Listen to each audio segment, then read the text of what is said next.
Late in 1944, inside a temporary forward prisoner enclosure in eastern France, a German major watched an American private chew gum. The boy looked bored. His helmet sat too far back on his head. His rifle rested loose against one hip. He leaned on a timber post as if guard duty were an interruption to a long afternoon. Then the chewing stopped. The private lifted a field handset, spoke perhaps 10 quiet words, and waited. Less than 3 minutes later, a wooded ridge nearly a mile away vanished beneath a perfectly concentrated artillery strike. The German officer had spent 20 years learning what military power was supposed to look like. He had never seen it wear a crooked helmet and chew gum. That contradiction followed him harder than defeat. Because the Americans who had captured him did not look like conquerors. They called sergeants by nicknames. They complained openly. They traded cigarettes. They read comic strips. They leaned on vehicles. They asked questions before carrying out orders. Some looked young enough to have been delivering groceries a year earlier. To a professional officer raised inside the severe culture of the German army, they appeared casual to the point of carelessness. And yet those casual men had broken his regiment. They had found his positions before he could move them. They had cut his roads, smothered his guns, evacuated their wounded, replaced their losses, and returned the next morning with more fuel, more shells, more food, and more aircraft than the day before. The major could understand bravery. He could understand tactical skill. He could even understand defeat. What he could not understand was how an army that seemed to take soldiering so lightly could practice war with such terrifying seriousness. Call him Major Ernst Keller. He is a composite, not a single documented prisoner, built from the attitudes that recur in German letters, interrogation reports, memoirs, and post-war testimony. The details changed from man to man. The bewilderment did not. Again and again, German soldiers described Americans as inexperienced, noisy, materialistic, overfed, mechanically dependent, and tactically wasteful. And again, those same Americans kept advancing. That is the real story. Not that one nation had better tanks, or another had tougher infantry. It is the story of two military cultures measuring strength in completely different ways, and of one of them discovering too late that it had been using the wrong instrument. When Keller first entered captivity, he still believed he understood the war. His division had been mauled in the fighting east of Paris, then broken apart during a retreat that never became organized enough to deserve the name. For 4 days his battalion had moved by night, hiding from fighter bombers by day, abandoning trucks whenever fuel ran out. Field telephones failed first, then the horse teams, then the kitchens. By the final morning, Keller had 3 working radios for an entire battalion, 1 ambulance that could still move, and artillery ammunition measured not by the load but by the shell. He had seen formations survive worse. German doctrine had been built around surviving worse. A commander received a mission, not a script. Junior leaders were expected to act without waiting. Units were trained to continue when roads failed, communications collapsed, maps were wrong, and supply columns never arrived. This was called Auftragstaktik, mission command. At its best, it produced fast judgment, local initiative, and astonishing tactical flexibility. But beneath the doctrine sat something older and harder.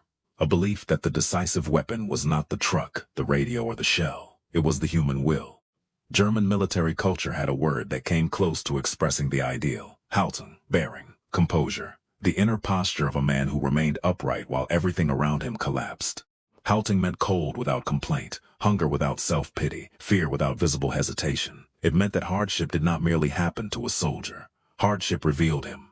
Comfort, by the same logic, concealed weakness. That belief had deep roots. Prussian armies had turned obedience, endurance, and professional severity into national mythology.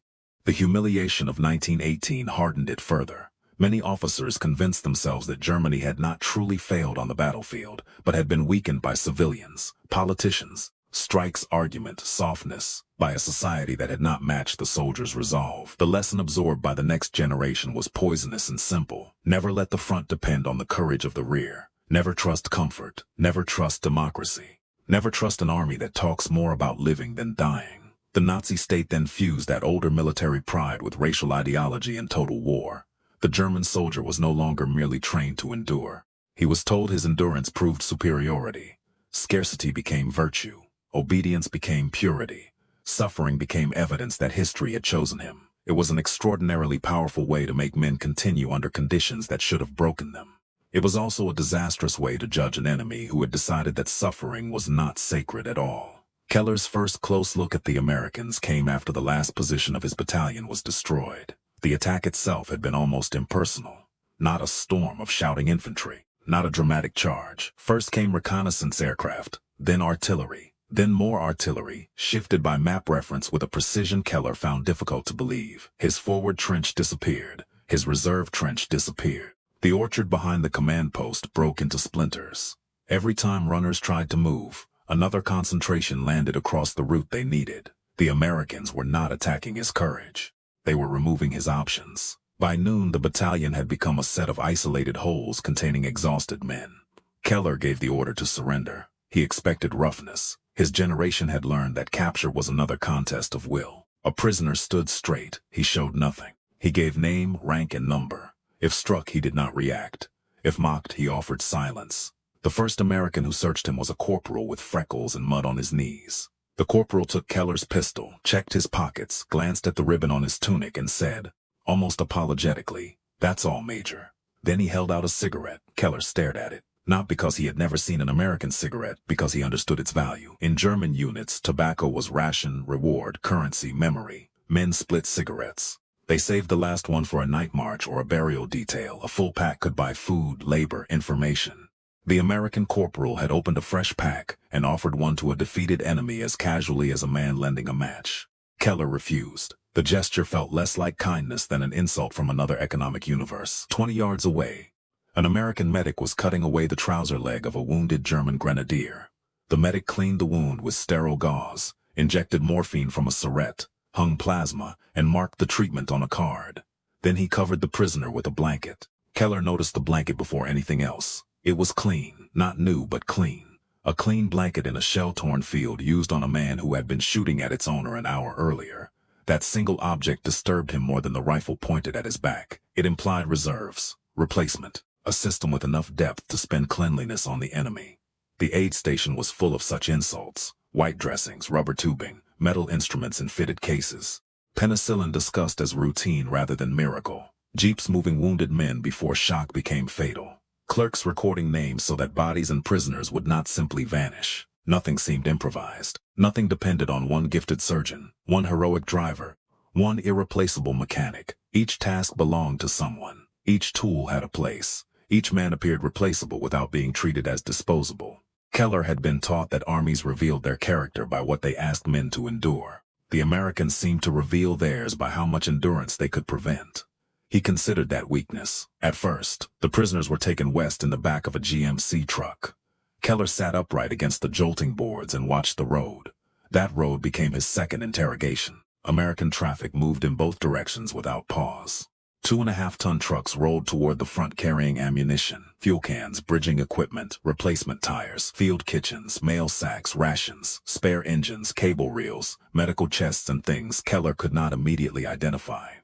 Other trucks returned with wounded men, damaged equipment, empty fuel drums, and prisoners. The flow did not look heroic. It looked scheduled. At one crossroads, military police in white helmets directed vehicles through mud with the board authority of city traffic officers. At another, engineers laid crushed stone into ruts while convoys continued around them.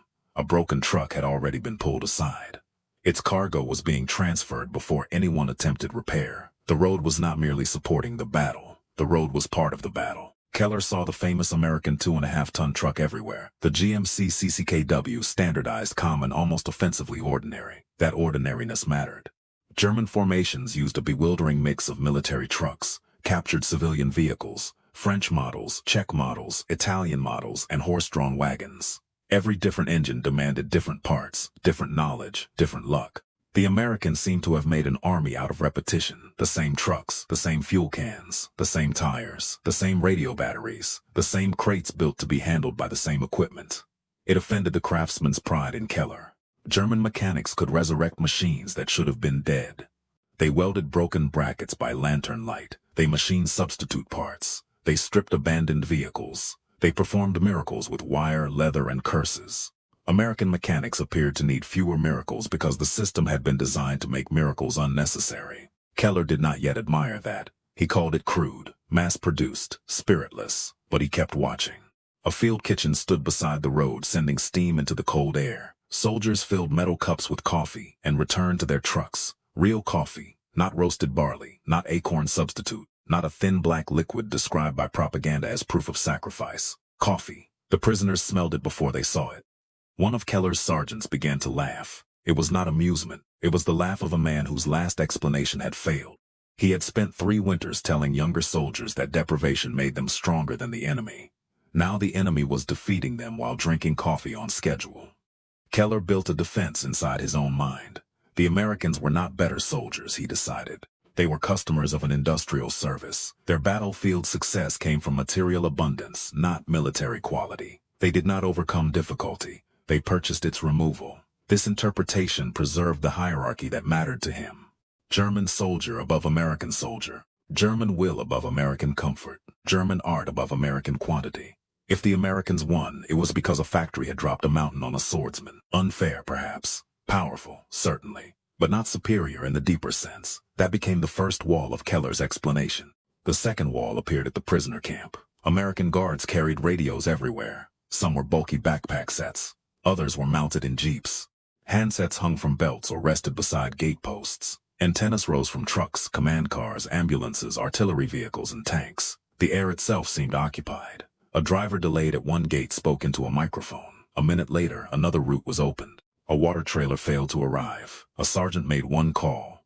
Soon the trailer appeared from a different road. A medical officer requested additional transport. The answer came before the conversation ended. To Keller, this constant communication looked like dependency. German officers had been trained to decide in silence. A platoon leader separated from his company was still expected to understand the commander's intent and act. A battalion cut off from higher headquarters did not become useless. It became responsible. American units, Keller believed, behaved like nervous children calling home. They reported everything, asked for everything, confirmed everything. What happened when the batteries died? What happened when frequencies were jammed? What happened when the net broke? A soldier who needed the network, he reasoned, was weaker than one who carried the mission inside himself. That became the second wall. The third was waste. It arrived in the form of a jeep. A Willys vehicle entered the camp carrying food crates. Halfway across the muddy yard, the front wheels struck a rut. There was a sharp metallic crack, the axle failed, and the jeep lurched sideways. Keller stopped to watch. This was familiar territory. A broken vehicle was a moral event in the German army. The driver would be questioned, a maintenance team would be called, parts would be found, fabricated, salvaged, traded, or stolen. A tow vehicle might be diverted. Men would work into the night because no commander willingly surrendered a functioning machine to mere inconvenience. The American driver climbed out, inspected the wheel, and kicked it once. A staff sergeant looked underneath. They exchanged a few words. Then 4 soldiers pushed the jeep off the lane and into the grass. No ritual, no anger, no mechanic. The cargo went into another vehicle. The driver disappeared. By evening, a replacement jeep had arrived. The broken one remained where it had been pushed, rain collecting in the seats. Keller was disgusted. There, he thought, was the true character of abundance. Men who possessed too much respected nothing. Scarcity trained intelligence. It forced discipline. It taught a soldier to preserve every resource because the next one might never come. The Americans had been protected from that education. They could not possibly understand the value of what they used. An army that treated a vehicle as disposable would eventually consume itself. That became the third wall. The fourth was purpose. American soldiers talked constantly about home. Not the nation in grand historical language. Home. A mechanic from Ohio described a garage he wanted to open with his brother. A guard from Georgia carried a photograph of a woman standing beside a porch. Another man saved pages from a catalog because he intended to buy a refrigerator after the war. Their dreams were ordinary, embarrassingly ordinary, in Keller's view. Cars, baseball, a room of their own, a steak, a Sunday with no uniform. German propaganda spoke in centuries. The Americans spoke about next year. They did not appear consumed by destiny. They did not recite doctrine. They did not praise sacrifice. Many criticized officers, complained about food, mocked military rules, and counted the days until they could leave the army. Keller interpreted this as emptiness. An army without a grand idea, he thought, had no deep reserve of will. Put enough pressure on such men and private desire would defeat public duty. A soldier fighting for a refrigerator could not stand forever against a soldier fighting for history. That became the fourth wall, materially rich, technically dependent, wasteful, spiritually shallow. Inside that four-walled explanation, Keller could live with defeat. The Americans had won the battle. He still possessed the meaning of it. Then the walls began to move. The first shift came on a wet afternoon when one of the guards was reading near the perimeter. Keller had noticed the man before, wire-rimmed glasses, narrow shoulders, a paperback folded backward in one hand, not the shape of a soldier Keller would have selected for a forward company. The guard leaned against a post with his rifle close enough to satisfy regulations and far enough away to advertise boredom. From beyond the wire came 3 sharp cracks, possibly a hunter, possibly an engine backfiring, possibly something else. The book disappeared. The change in the guard was immediate and complete. He did not shout. He did not look around for an officer. He dropped to one knee, watched the tree line and spoke into his radio. His report was short: direction, estimated distance, unconfirmed sound. No drama. Within seconds, another guard moved into a flanking position. A third covered the gate. A jeep near the administrative hut started and rolled toward the threatened side of the enclosure with a mounted machine gun. No whistle had blown. No sergeant had run across the yard. The response appeared without becoming noisy. A minute later, the radio answered. "Farmer on the South Road, stand down." The guards returned to their previous positions. The reader opened his book and searched for his page. Keller replayed the incident for hours. The relaxed posture had not been the absence of discipline. It had been discipline with no need to perform itself. German barracks culture made obedience visible. Straight backs, sharp turns, polished equipment, commands delivered loudly enough to establish rank. The Americans allowed discipline to remain hidden until required. Then it arrived all at once. The guard had not become brave when the shots sounded. He had become connected. That distinction bothered Keller, because the radio had done more than summon help. It had allowed him to remain calm. The guard knew he did not need to solve the entire problem alone. He needed only to observe accurately, communicate quickly, and hold his position until the system answered. His courage was not replaced by the network. His courage was protected by it. Keller had assumed the radio made the individual weaker. What if it made the individual more useful? The second shift came from another prisoner, Captain Matthias Vogel, who before the war had managed production at a machine tool company near Stuttgart. Vogel had watched the broken Jeep too. At first he shared Keller's contempt. Then he began asking questions. How long had cargo been delayed? Less than 20 minutes. How many specialists had been diverted? None. How many other vehicles had been removed from service? 1 replacement. How long before the driver resumed his task? Perhaps an hour. Vogel worked the problem silently for 2 days. Then he approached Keller near the wire. "We judged the Jeep as owners," he said. "They judged it as operators." Keller did not understand. Vogel explained. A German unit would save the vehicle because the vehicle was scarce. But saving it would consume time, a tow truck, mechanics, tools, paperwork, parts, and attention. The repair might preserve 1 Jeep while delaying several other missions. The Americans had made a different calculation. The mission was scarce. The vehicle was not. They had not thrown away a machine. They had purchased an hour, and an hour at the right point in a war could be worth more than steel. Keller looked again at the abandoned Jeep. For the first time, he did not see waste. He saw priority. Cold, rational, unsentimental priority. German culture romanticized the mechanic who kept one rare machine alive through genius. The American system respected the mechanic too much to waste his skill on every broken axle. Some machines were repaired, some were cannibalized, some were replaced. The decision was not moral, it was operational. That frightened Keller more than extravagance would have. Waste could be punished, indifference could collapse. But optimization supported by factories, shipping, depots, standardized parts, fuel points, and traffic control was not a character flaw. It was a weapon. The third shift came from the medical station. Keller had first understood American medicine as softness directed at the wounded. Later he noticed what it did to the men who were not yet wounded. American soldiers entered battle knowing that if they were hit, someone would attempt to reach them. They knew a medic carried morphine. They knew evacuation routes existed. They knew plasma, surgery, and antibiotics might be waiting. The promise was never perfect. Men still bled to death. Ambulances were hit, aid stations were overwhelmed. No system abolished terror. But even an imperfect expectation of rescue changed behavior. A soldier who believed a wound meant abandonment fought under one set of psychological conditions. A soldier who believed a wound triggered a chain of trained responses fought under another. The clean blanket at the aid station was not charity. It was part of combat power. The morphine syringe was not only pain relief. It was a message carried forward to every healthy man. If you fall, the army has not finished with you. Keller had spent his life studying morale as a product of ideology, discipline, leadership, and honor. He had underestimated administration. He had not imagined that morale could be packed into a medical chest, loaded onto a jeep, and delivered by schedule. Then he began to see the same pattern everywhere. Hot food was not luxury. It kept men thinking after cold nights. Dry socks were not indulgence. They prevented feet from becoming casualties. Mail was not distraction. It reminded soldiers what waited beyond the war. Maintenance was not rear area housekeeping. It preserved tempo. Standardization was not the death of craftsmanship. It allowed a replacement driver, radio operator, or mechanic to enter a new unit and recognize the equipment immediately. Traffic control was not bureaucracy. It was maneuver at continental scale. The Red Ball Express, which rushed fuel and ammunition east after the breakout from Normandy, looked to German eyes like an endless line of trucks. But the important fact was not simply the number of trucks. It was the agreement behind them. Fuel depots, one-way routes, maintenance points, military police, loading crews, dispatch schedules, bridge classifications, repair units, and commanders willing to give logistics the right of way. The convoy was only the visible surface. The system was the road beneath it. Keller had judged American power by counting objects. He had missed the relationships between them. That was the category error. A pile of radios is not a communications network. A warehouse of bandages is not a medical service. A fleet of trucks is not supply. A battery of guns is not responsive fire support. Power did not come from possession alone. It came from connection.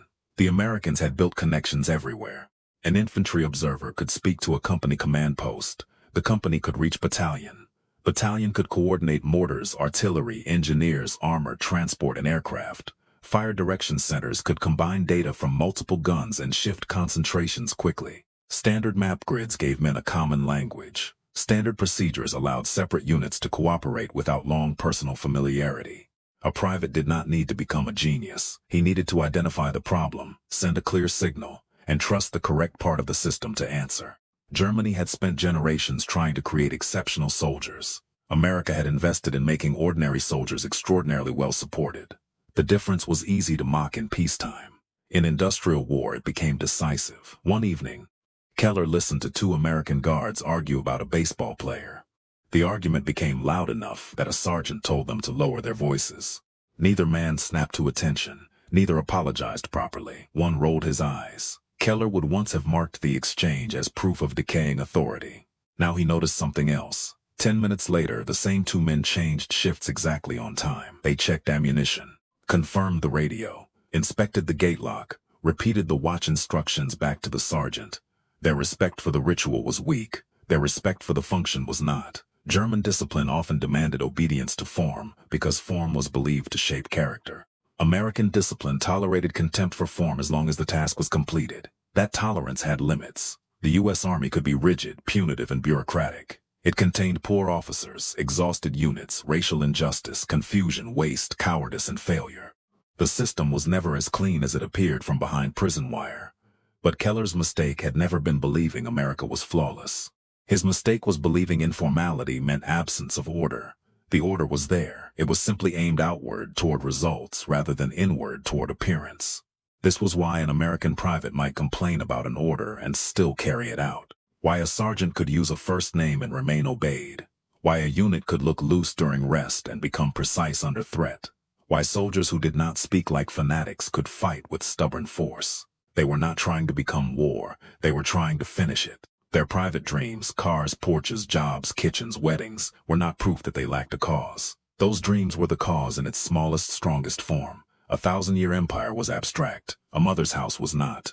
A racial myth could be repeated. A child not yet born could be imagined. The Americans did not always articulate democracy with philosophical elegance. Many could not explain grand strategy. Some knew little about Europe. Some carried prejudices that contradicted the freedoms they claimed to defend. But Keller had confused ideological simplicity with motivational weakness. A man did not need to worship war to endure it. He only needed to believe there was a life beyond it worth returning to. That belief could produce a very stubborn soldier, especially when the army around him was designed to keep him alive long enough to return. By December, Keller's original explanation had reversed itself. What he had called materialism was sustained capacity. What he had called dependency was coordination. What he had called waste was tempo. What he had called shallowness was a concrete reason to survive. The same observations remained.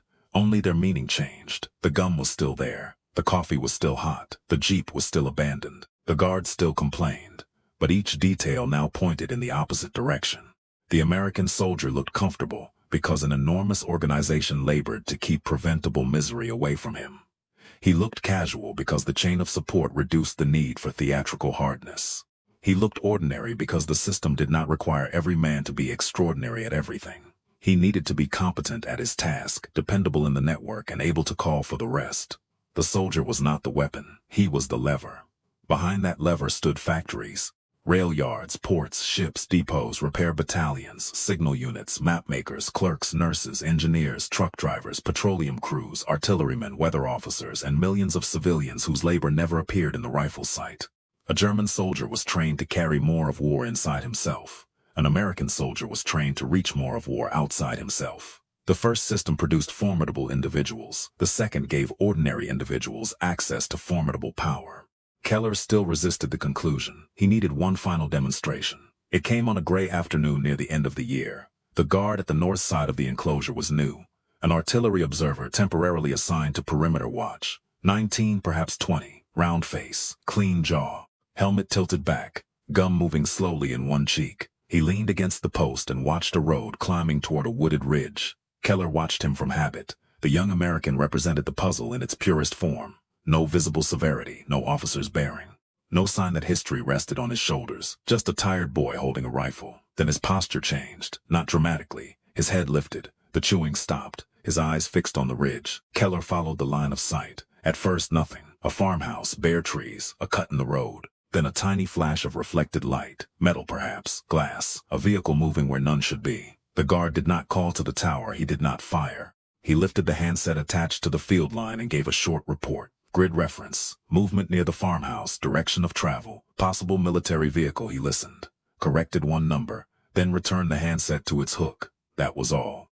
Keller waited for a patrol. None appeared. He waited for an officer. No one came.